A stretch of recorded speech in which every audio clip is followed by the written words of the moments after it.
नमस्कार दोस्तों, बहुत बहुत स्वागत है आपका एग्जाम गुरुजी के करंट अफेयर्स में। और मैं हूं नीलेश और मध्य प्रदेश के डेली करंट अफेयर्स में आपका स्वागत करता हूं। और यहां पर हम करने वाले हैं 13 तारीख से लेकर के 16 अप्रैल तक का करंट अफेयर्स।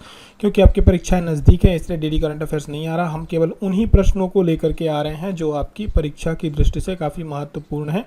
और बाकी की जो राष्ट्रीय और अंतर्राष्ट्रीय खबरें हैं वो भी ऐसी खबरें जो हमारी परीक्षा के लिए काफ़ी महत्वपूर्ण होती हैं, उन्हें हम यहाँ पर लेकर के आ रहे हैं। करंट अफेयर पसंद आता है तो उसको शेयर करना बिल्कुल नहीं भूलें। आप सभी का जो प्यार है वो धीरे धीरे बढ़ रहा है। हम काफ़ी अच्छे धीरे धीरे तरीके से बढ़ रहे हैं और आप सभी लोगों के इसी प्रकार के सहयोग की भी हमें आवश्यकता रहती है। आप सभी इसी प्रकार से करते रहिए। शुरुआत करते हैं आज के विचारों के साथ। और आज का विचार है कि बिना उतार चढ़ाव के जीवन का कोई महत्व नहीं है। उतार चढ़ाव मतलब यहाँ पर ये कहने का ये विचार है महेंद्र सिंह धोनी के। इन्होंने ये कथन कहा है और इनके जो ज़िंदगी है वो भी ठीक इसी प्रकार से रही। एक सामान्य सा जीवन जिया। आपने उनकी मूवी आई थी इन पर, सुशांत सिंह राजपूत ने बनाई थी, आपने देखी है तो काफ़ी मोटिवेटेड मूवी है। सामान्य से घर से और एक सामान्य सा जीवन, बिल्कुल सामान्य से स्कूल से पढ़े हुए एक खिलाड़ी ने अपना एक जीवन इस स्तर पे पहुंचा और आज भी ये सामान्य जीवन ही जीते हैं। लेकिन इनके जीवन में उतार चढ़ाव यानी परीक्षाएं आती हैं, फिर हम उन्हें देते हैं, फिर असफल होते हैं, फिर परीक्षा देते हैं, फिर असफल होते हैं, फिर हम सफल हो जाते हैं, फिर भी परीक्षाएं होती हैं। तो ऐसा जीवन में कभी भी नहीं होता। हम अपने परिवार पे यदि देखें तो हमेशा कोई ना कोई उतार चढ़ाव चलते रहते हैं। परीक्षाएं आपकी ऐसा नहीं है कि ये अभी जो समय चल रहा है ये हमारा सबसे खराब समय है या सबसे अच्छा समय है, ऐसा नहीं है। समय कभी भी एक सा नहीं रहता, जीवन पर्यंत इसी प्रकार से चलता रहता है। हमें उसके लिए मानसिक रूप से मजबूत रहना चाहिए और शारीरिक रूप से भी। तो शुरुआत करते हैं पिछले दिनों के रिवीजन के साथ कि हमने क्या क्या देखा था। तो इनमें से हमने एक प्रश्न पूछा था आपसे कि अभी आम आदमी पार्टी को राष्ट्रीय पार्टी का दर्जा दिया गया, जिनमें से तृणमूल कांग्रेस हमने ऑप्शन में रखा था, वो अब नहीं है। टोटल मिलाकर के 6 राष्ट्रीय पार्टियां भारतवर्ष में हो गई हैं। 2022 में नवीनतम जो बाघ जनगणना हुई है उसके अनुसार बाघ केवल जो टोटल है उनके बारे में बताया गया। मध्य प्रदेश और बाकी राज्यों को केवल अनुमान दिया गया है कि लगभग इतने के ऊपर हैं आपका। तो 3167 जो बाघ है भारत में, इनकी संख्या वर्तमान में हो चुकी है। एशियाई बाघों की जो एशियाई हमारे यहाँ गिद्ध होता है, इसके लिए एक संरक्षण और प्रजनन केंद्र खोला गया है। ये सबसे पहला प्रजनन केंद्र है एशियाई राजा गिद्ध के संरक्षण के लिए। ये शुरुआत करी गई है उत्तर प्रदेश में। आगे की तरफ हमने देखा था पीएम मोदी ने अभी क्या है, ये टाइगर रिजर्व से रिलेटेड टाइगर को बचाने के लिए ही साथ में जो बिल्ली के, क्योंकि ये बिल्ली प्रजाति के जानवर होते हैं, चाहे बाघ हो, आपका लिपर्ड हो, ठीक है, और तेंदुआ है आपका, ये सभी के सभी बिल्लियों की प्रजाति से आते हैं। तो इस प्रकार के टोटल 7 प्रकार की जो बिल्लियां होती हैं, इनमें से चीता भी आ जाता है आपका। इन सभी को बचाने के लिए एक सामूहिक पूरे वैश्विक स्तर पर एक अभियान चलाया जा रहा है जिसका नाम रखा गया है बिग कैट अलायंस, लॉन्च किया गया है। और इस पर क्या है, इनके संरक्षण के लिए एनजीओ और शासकीय जो सेवा है सभी प्रकार की ली जाएंगी। किसकी अध्यक्षता में? सरकारी कर्मचारियों के लिए राष्ट्रीय पेंशन प्रणाली समीक्षा की एक समिति का गठन किया गया। इसको आप याद रखेंगे। ये जितने भी प्रश्न इस बार हमने सम्मिलित किए बहुत ही अच्छे प्रश्न हैं। तो विशेषकर बाघों वाले तो चलो हो जाते हैं दो, लेकिन इस समितियां कई बार हमसे पेपरों में पूछ ली जाती। तो इस समिति का जो है ये टीवी सोमनाथन की अध्यक्षता में गठित की गई है। बहुत बड़ा मुद्दा है, वर्तमान में चल रहा है, लगभग सभी राज्यों में चल रहा है, तो ये महत्वपूर्ण हमारे लिए हो जाता है। 2022 की जो जनगणना है उसके अनुसार भारत में जो 13 बाघ क्षेत्र हैं, इसमें से 9 बाघ क्षेत्र कहाँ पर है? मध्य प्रदेश में। सर्वाधिक बाघ क्षेत्र जो आते हैं वो मध्य प्रदेश में आते हैं, जहाँ पर बाघ पाए जाते हैं। उनके मूवमेंट सबसे ज़्यादा होते हैं, उनके एक तरह से आप ये कहिए कि उनके जीवन के लिए, उनको जीने के लिए सबसे अच्छा माहौल वहाँ पे मिलता है। तो ऐसे 9 क्षेत्र है जहाँ पर हमारे यहाँ बाघों को रखने के लिए, उनको एक तरह से स्वतंत्र जीवन जीने के लिए वो वहाँ पर काफ़ी एडमायरेबल हो जाते हैं और अपनी लाइफ अच्छे से जी सकते हैं। उनकी संख्या की बढ़ोतरी वहाँ पर हो सकती है। ऐसे 9 क्षेत्र हैं। टाइगर रिजर्व के प्रभावी प्रबंधन और मूल्यांकन की जो रिपोर्ट आई है उसमें जो सतपुड़ा टाइगर रिजर्व है इसने द्वितीय स्थान प्राप्त किया है। मध्य प्रदेश ने सर्वाधिक टाइगरों में प्रथम स्थान प्राप्त किया है। मध्य प्रदेश के टोटल 5 टाइगर रिजर्व जो टॉप पे रहे हैं। आचार्य श्री विद्यासागर जीवदया पुरस्कार दिया जाता है, ये गोपालन के क्षेत्र में दिया जाता है। हाल ही में मंत्रि परिषद ने पीएम श्री स्कूलों की स्थापना का 730 स्कूलों जो 730 स्कूल्स हैं वो खोली जाएंगी। मध्य प्रदेश में मिलेट मिशन योजना प्रारंभ की जाएगी जो कि 2 वर्षों के लिए होगी। हो सकता है बाद में ये बढ़ा दी जाए, अभी इसको हाल फिलहाल 2 वर्षों के लिए इसको चालू किया गया। तो शुरुआत करते हैं आज के करंट अफेयर्स की पहले प्रश्न के साथ। भारत की पहली अंडर वाटर मेट्रो लाइन है, ये सुरंग कहाँ पर बनाई गई है? तो कोलकाता में बनाई गई है। पहली अंडर वाटर मेट्रो भी जो चलेगी वो कोलकाता में चलेगी और ये हुगली नदी पे चलेगी। ठीक है, आपसे यदि कभी पूछा जाए कि किस नदी पे चलाई जा रही तो हुगली नदी हमें याद रखना है। और ये नदी के नीचे जो पुल बनाया गया है उसके अंदर चलेगी और ये इसकी जो शुरुआत अभी हुई है ये 12 अप्रैल से हुई है, लेकिन ये एक प्रकार से आप इसको कह सकते हैं ये टेस्टिंग फेज़ में है अभी। जो उसके अधिकारी और कर्मचारी थे सिर्फ वो लोग इस पे बैठे थे, अभी पब्लिक के लिए इसको ओपन नहीं किया गया है। और अभी जो भी ये एक टेस्टिंग फेज़ होता है, टेस्टिंग फेज़ के बाद इसको प्रारंभ किया जाएगा। और यदि आप बात करें इसका, ये सबसे पहला गहरा मेट्रो स्टेशन होगा जो सतह से 33 मीटर नीचे बनाया गया है। कोलकाता मेट्रो की बात करें तो हमारे देश की जो पहली मेट्रो की शुरुआत हुई थी वो कोलकाता मेट्रो रेल से ही प्रारंभ हुई थी 24 अक्टूबर 1984 में। अब इसके साथ जो पहली मेट्रो सुरंग यानी नदी के नीचे बनाई गई वो भी कहाँ से शुरू हो रही है, वो कोलकाता मेट्रो से ही हो रही है। और ये जो कोलकाता है ये भूकंपी जो क्षेत्र है हमारे यहाँ उसमें 3 के अंतर्गत आता है। और इसको भी लगभग इसकी जो आयु रखी गई है इस पूरे सुरंग की 120 ईयर रखी गई है। और इसको इस प्रकार से बनाया गया है कि जो भूकंपी क्षेत्र 3 है वहाँ पर कितनी तीव्रता से भूकंप आ सकता है, क्या क्या नुकसान हो सकते हैं, उन सभी चीज़ों का अनुमान लगाने के बाद इसके ढांचे को तैयार किया गया है कि यदि भूकंप आता भी है उस स्तर का तो इसको किसी भी प्रकार से नुकसान नहीं होना चाहिए। भारत में जो पहली मेट्रो चली थी हमने देखा यहाँ पे कोलकाता पे चली थी और ये दमदम से टालीगंज तक चली थी। इसके अलावा बात करी जाए तो सबसे बड़ा परिचालन होता है मेट्रो का, तो हमने हमेशा नाम सुना हुआ दिल्ली मेट्रो। सर्वाधिक मेट्रो का जो परिचालन होता है वो दिल्ली मेट्रो में होता है। और इसके अलावा बात करें सबसे छोटी मेट्रो की तो अहमदाबाद मेट्रो जो है सबसे छोटी मेट्रो है हाल फिलहाल में।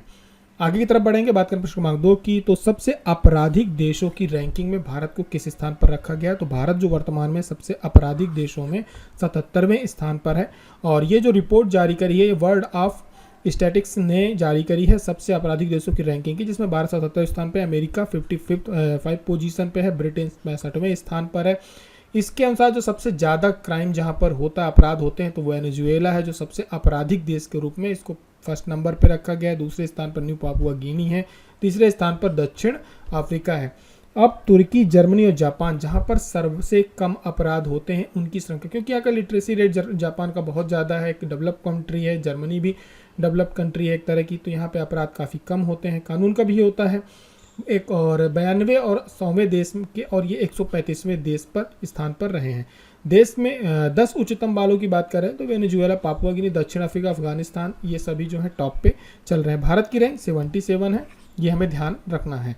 आगे की तरफ बढ़ेंगे, बात करें 3 नंबर की, courting India, England, Mughal India and the origin of empire.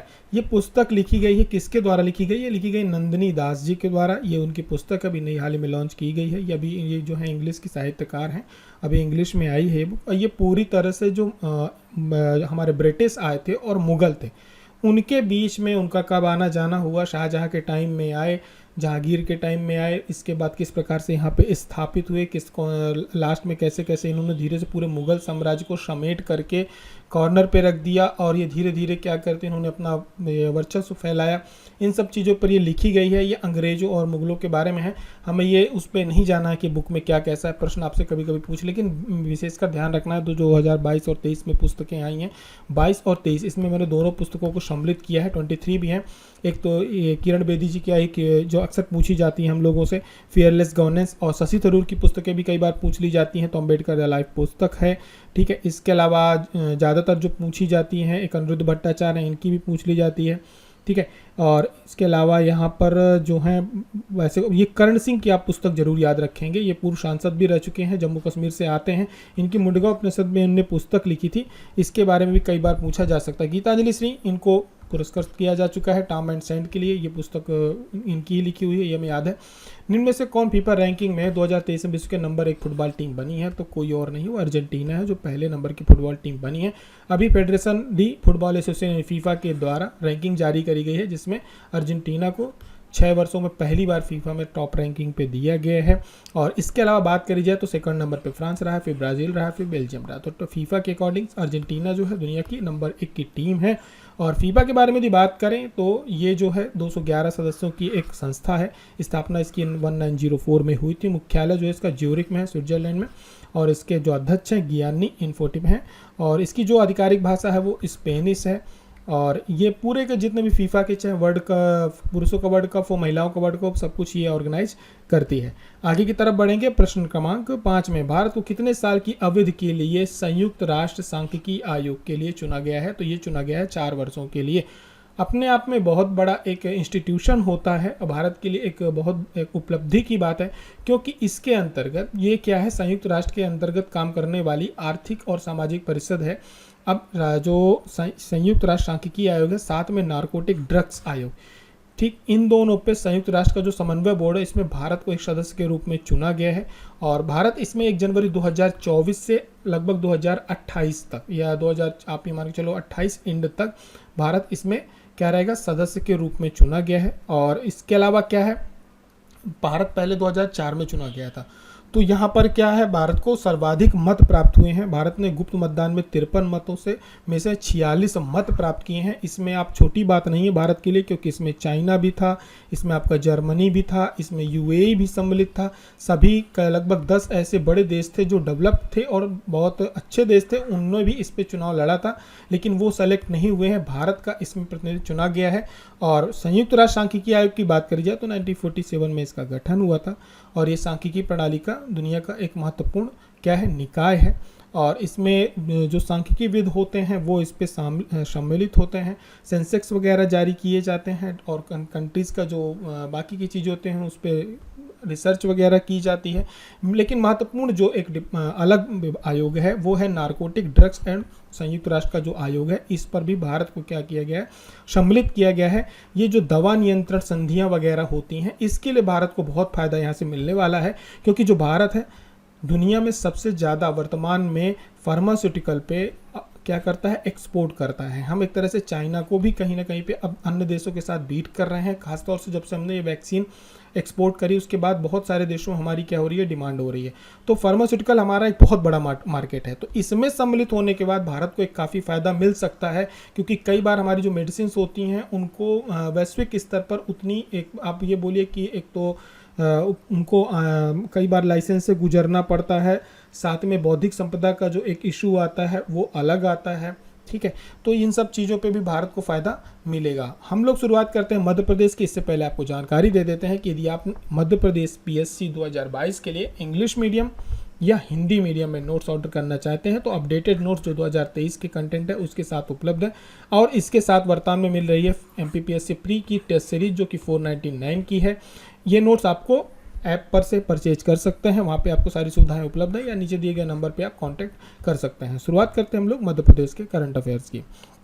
तो शुरुआत करेंगे सबसे पहले प्रश्न के साथ कि राष्ट्रीय पंचायती राज दिवस इस वर्ष मनाया जाना है मध्य प्रदेश में। तो मध्य प्रदेश के जो जिस जिले में मनाया जाएगा वो है रीवा। तो प्रधानमंत्री का कार्यक्रम है यहाँ पर, रीवा का जो एक ऐसा ग्राउंड है वहाँ पर ये आएंगे। और साथ ही साथ यहाँ पर प्रधानमंत्री आवास योजना हो गई, साथ में जल जीवन मिशन हो गया, इसके कार्यक्रम की शुरुआत करेंगे। अन्य कार्यक्रम भी वहाँ पर रहेंगे, लेकिन महत्वपूर्ण बात है कि 24 अप्रैल को जो पंचायती राज दिवस मनाया जाएगा ये रीवा में मनाया जाएगा और प्रधानमंत्री का यहाँ पर एक बड़ा कार्यक्रम रहेगा। आगे की तरफ बढ़े, बात करें मध्य प्रदेश में ट्रांसजेंडर को, ये एक अच्छा प्रश्न हो सकता है किसी भी एग्जाम के लिए कि किस वर्ग की सूची में शामिल करने की स्वीकृति प्रदान की गई है। तो ये की गई है पिछड़ा वर्ग में, यानी ओबीसी में ट्रांसजेंडरों को सम्मिलित किया जाएगा। और इसकी जो अधिसूचना है ये गवर्नमेंट ने जारी कर दी है। और इनको मध्य प्रदेश की जो पिछड़ा वर्ग की सूची है क्रमांक 93 के बाद इनको 94 नंबर पर सम्मिलित किया गया है, ठीक है। तो अब ये हमें ध्यान रखना है कि ये ओबीसी में आएंगे। आगे की तरफ बात करेंगे, निम्न में से कौन मध्य प्रदेश में एक ऐसा विश्वविद्यालय बना है जिसको A++ ग्रेड प्राप्त हुआ है, तो वो है जीवाजी विश्वविद्यालय।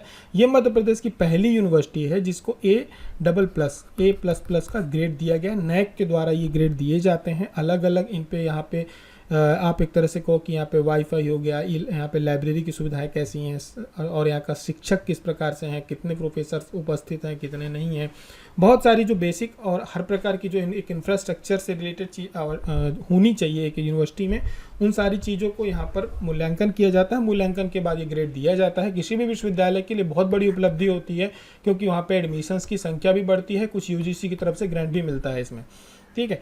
तो इसमें आप बात करेंगे तो मध्य प्रदेश का पहला विश्वविद्यालय है जीवाजी विश्वविद्यालय जिसको A+ ग्रेड मिला है। इसके अलावा भोपाल का एक महारानी लक्ष्मीबाई महाविद्यालय है, उसको भी A ग्रेड दिया गया है। और इसके अलावा शिवपुरी का जो पीजी विद्यालय उसको B ग्रेड दिया गया। लेकिन यूनिवर्सिटी में महाविद्यालयों में पहला महाविद्यालय उज्जैन का था। डॉक्टर अम्बेडकर के 5 तीर्थ हैं, इनके संबंध में असत्य कथन बताना है। तो इसमें से असत्य कथन जो होगा वो होगा उनकी दीक्षा भूमि, ठीक है। यहाँ पर हम लोग डिटेल में देख लेते हैं। हुआ ये है कि हमारे यहाँ चल रही है तीर्थ योजना, ठीक है। तीर्थ योजना में क्या है, इस बार से हवाई जहाज से भी लोगों को तीर्थ दर्शन कराया जाएगा। अब इसमें जो है 2 चीज़ें सम्मिलित करी गई हैं। एक तो किया गया है संत रविदास मंदिर जो है वाराणसी, ठीक, इनका जो मंदिर है संत रविदास का, ये वाराणसी में, इसको भी तीर्थ दर्शन योजना में सम्मिलित किया गया है। काशी विश्वनाथ इसमें पहले से था, लेकिन इसके साथ साथ जो ये घोषणा की गई 14 अप्रैल को, जिस दिन बाबा साहब का क्या था, जन्मदिन था, महू में बड़ा कार्यक्रम रखा गया था। लगभग सभी जितनी भी राजनीतिक पार्टियां हैं, सबको उस दिन बाबा साहब बहुत जोर वाले याद आए थे, तो सब के सब वहाँ गए हुए थे और अपने स्तर पर सब ने कुछ न कुछ घोषणाएं करी हैं। लेकिन सरकार है तो सरकार की घोषणा हमें ध्यान में रखनी है, क्योंकि पेपर में पूछी जाती है। तो अब पंचतीर्थ कौन से हैं, मेन महत्वपूर्ण बात, ये केंद्र सरकार की योजना है, ठीक है। अब हमारे यहाँ ये ऐसा नहीं है, आप कभी भी ये ध्यान मत लगाना कि पंचतीर्थ जो है ये राज्य सरकार की योजना नहीं है, ये केंद्र सरकार की योजना है, ठीक है। लेकिन इसमें इस पंचतीर्थ को सम्मिलित कर दिया है मध्य प्रदेश की जो तीर्थ दर्शन योजना है उसमें। तो पंचतीर्थ कौन कौन से हैं, जो उनकी जन्मभूमि है वो कहाँ है, महू में है, मध्य प्रदेश में, जहाँ पर इन्होंने शिक्षा ग्रहण करी, शिक्षा भूमि इनकी लंदन में है, दीक्षा इन्होंने ली नागपुर में, इनका महापरिनिर्वाण जो है वो कहाँ पर है, दिल्ली में, चैत्य भूमि इनकी जो है वो मुंबई में है। तो ये 5 भूमियाँ हैं, इससे जुड़े हुए प्रश्न आपसे पूछे जा सकते हैं। और कई बार यदि पूछा जाए कि डॉक्टर अंबेडकर राष्ट्रीय स्मारक जो है वो कहाँ पर है, महापरिनिर्वाण भूमि में है इनका, ठीक है, दिल्ली, नई दिल्ली में, चैत्य भूमि इनका स्मारक जो है मुंबई में है। लेकिन आपसे यदि शोध केंद्र पूछा जाए तो ये याद रखना है कि कहाँ पर है, नागपुर में है। आगे की तरफ बढ़ेंगे, बात करेंगे आखिरी प्रश्न की। प्रश्न क्रमांक 10 है, मध्य प्रदेश में किसे मध्य प्रदेश युवा आयोग का अध्यक्ष बनाया गया है? तो ये बनाया गया है डॉक्टर निशांत खरे को। ये इंदौर में रहते हैं, लेकिन ये रहने वाले जो हैं वे ये सागर के रहने वाले हैं और इनका जो कार्यकाल रहेगा ये 2 वर्षों की अवधि तक के रहेगा। अभी हाल ही में जो युवा पंचायत बैठाई गई थी उसमें मध्य प्रदेश युवा आयोग के लिए युवा नीति भी बनाई गई, युवा आयोग की घोषणा करी गई थी। उसी में बढ़ते हुए इन्हें युवा आयोग का क्या कर दिया गया, अध्यक्ष बना दिया गया। डॉक्टर निशांत खरे का नाम हमें याद रखना है। और इनका क्या कार्य रहेगा, कैसा कुछ रहेगा वो, ठीक है, युवाओं के लिए जो भी नीतियां बनाई है सरकार की उस पर ये काम करेंगे। आगे की तरफ बढ़े, हमने आपसे कल एक प्रश्न पूछा था कि जो वीरांगना लक्ष्य झलकारी बाई हैं इनका जन्म कहाँ हुआ था? तो इसका राइट आंसर होगा कि जो इनका जन्म हुआ था वो झांसी में हुआ था। आप सभी के बहुत सारे लोगों के आंसर आए हैं और कुछ डिटेल्स आप लोगों ने कम दी, लेकिन आंसर्स काफ़ी लोगों के आए हैं। बिल्कुल, इनका जो जन्म हुआ था वो झांसी में हुआ था, लेकिन रानी लक्ष्मीबाई का जो जन्म हुआ था वो कहाँ हुआ था, बनारस में हुआ था। मणिकर्णिका उनका वास्तविक नाम था, ठीक है। इनका जन्म 22 नवंबर 1830 में हुआ था। और इनकी एक खासियत ये थी, ये क्यों इतनी मानी जाती हैं, क्योंकि इनकी जो ये रानी लक्ष्मीबाई की हमशक्ल थी। और कई बार जो अंग्रेज होते थे, जब लड़ाइयाँ लड़ी जाती थी तो उस समय पे कई बार क्या हो जाते थे, लोग गुमराह हो जाते थे, उनका एक तरह से उनके साथ छल हो जाता था, क्योंकि ये बिल्कुल उनकी तरह दिखती थी। और इनकी जो महिला शाखा थी रानी लक्ष्मीबाई की, उसकी ये सेनापति रही हैं। और इनकी जो शहादत हुई थी 1800 स्वतंत्रता संग्राम के दरमियान पे हुई थी। 1800 स्वतंत्रता के जो प्रथम स्वतंत्रता संग्राम था इसमें 4 अप्रैल 1857 को इनकी वीरगति प्राप्त हुई थी। केंद्र सरकार ने इनकी याद में डाक टिकट जारी किया। 22 जुलाई 2001 इनके सम्मान में डाक टिकट जारी किया गया है। तो थोड़े बहुत फैक्ट्स थे, आप इनको देख लेंगे। इसके अलावा आज का प्रश्न आप सभी के लिए, जिसका राइट आंसर आप सभी को नीचे देना है। हाथी महल है, इसका जो निर्माण हुआ है ये किस शैली में किया गया है?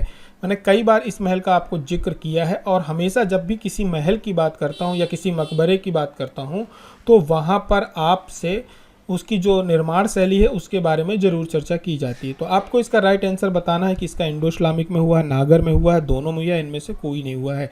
तो इसका राइट आंसर आपको नीचे देना है। पहली बात तो लोकेशन बतानी है, हाथी महल की निर्माण किसके द्वारा हुआ और किस शैली में हुआ है। ये तीनों चीज़ें कभी भी किसी महल को पढ़िए तो हमेशा पढ़ना है। करंट अफेयर यदि आप सभी को पसंद आता है तो आप शेयर जरूर करा करें, और भी यदि कुछ हो तो आप उसको कमेंट करके बता सकते हैं। आपकी क्लासेस चालू हो गई हैं, एमपी की टेस्ट सीरीज भी चालू हो गई है, साथ में आपकी क्लास दांगी सर की भी चालू हो गई है। तो आप सभी को धीरे धीरे कई क्लासेस मिलने वाली हैं और हमारा टारगेट है कि हम जल्द से जल्द आप सभी का जो तैयारी है वो पूर्ण करा दें। कोर्सेज परचेज करने हैं तो आप नीचे दिए गए नंबर पर कांटेक्ट करके या एग्जाम गुरुजी के ऐप से इसको परचेज कर सकते हैं। ये मेंटोरशिप प्रोग्राम है जिसमें आपकी 45 डेज में तैयारी किस प्रकार से हो ये सारी चीज़ें बताई जाती हैं। इसके साथ ही प्री की टेस्ट सीरीज भी इसके साथ फ्री है। फिर हमारी आपकी मुलाकात अगले करंट अफेयर्स में होती है। तब तक के लिए अपना ध्यान रखें। जय हिंद, जय भारत।